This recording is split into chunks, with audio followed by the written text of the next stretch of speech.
Our prototype, maybe the less said about it, the better.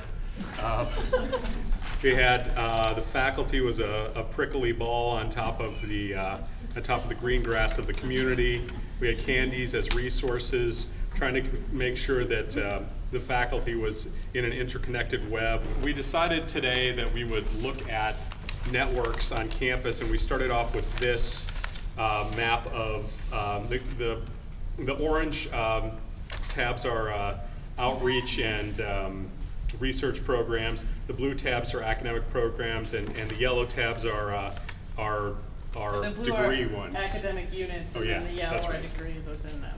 There was a lot of programs clustering between the College of Food and Agriculture and Natural Sciences and Extension, and then on the other hand, the Institute on the Environment. So then we sort of focused in on these two hubs and maybe the relation of the two hubs to other parts of the university, but also between themselves. And we identified some things that were already going on, like the graduate faculty network that brings together a network of faculty who have graduate students in areas related to sustainability, and that is I think that's a fairly functional and useful group.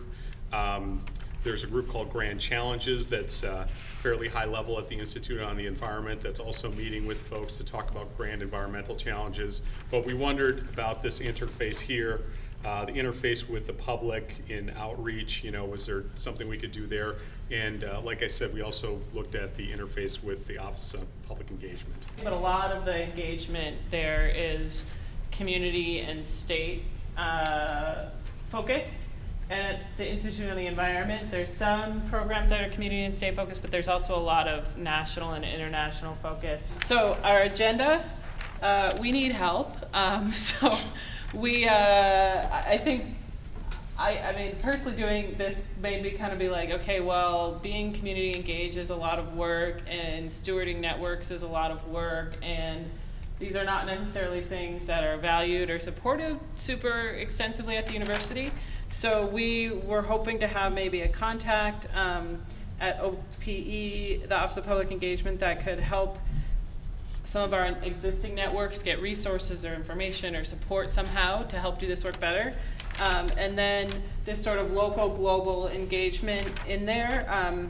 We initially, because we hang out at the university, hey, I have an idea. Yeah, but we decided maybe a committee wasn't the best idea because neither of us would show up to the actual yeah. So we thought maybe identify some of the key people and engage with them and highlight their work and value their work of this network building and public engagement. And we're not quite sure how you do that yet, but that's sort of where we went, rather than another committee. More work for us. We did struggle with sort of like the layering on, how can we be a transparent and lightweight layer for people, that's useful, a connection that people will use, as opposed to something that's another series of meetings. Folks are busy, and I'm sure the people we want to engage with are by definition probably the busiest people. And we got some good feedback from the equity and diversity group about like what is your equity and diversity lens. And we don't really have, So we would love you to come train some of our yes. networks. So we feel like that's something lacking, but on the other hand, we also feel like, boy, it'd be good for folks to have a food emphasis, or it'd be good for folks to have, an emphasis on health too. So how do you add on without diluting what you're trying to do? This is the only group where I've heard student leadership mentioned. Explicitly, and you referenced a graduate student network as well. That's a faculty network, but yeah. Oh, okay. The grad faculty network? Oh, yeah. My misunderstanding. But thinking about how we create opportunities for student leadership in this organizing work is something that your presentation made me think of, and how are we using that both as a means to develop students, but then to also help us sustain this work. And I would imagine you have a significant number of grad students who might also be deeply engaged in community and neighborhood organizations that are doing work parallel to that which you're trying to organize within the university. So is there a model? Maybe there already is, but it just got me thinking about it in the way you presented your information. But again, it's again, we come back to the issue of the students that are interested in being engaged with the programming we offer are some of the busiest students, and it's hard to just add on. And how do we value differently? And I'm not quite sure yet, but that's, I think, a key part of this. And I was like, oh, maybe a LinkedIn group, and then I thought, I never go. I never go to LinkedIn group, even though I'm a member of like 5 of them. So. Well, what's the work that they're already doing?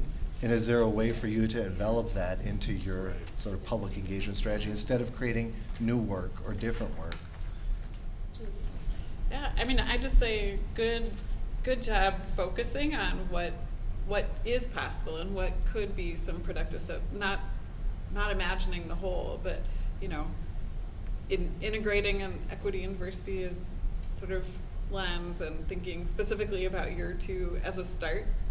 I mean, it's a good way to start.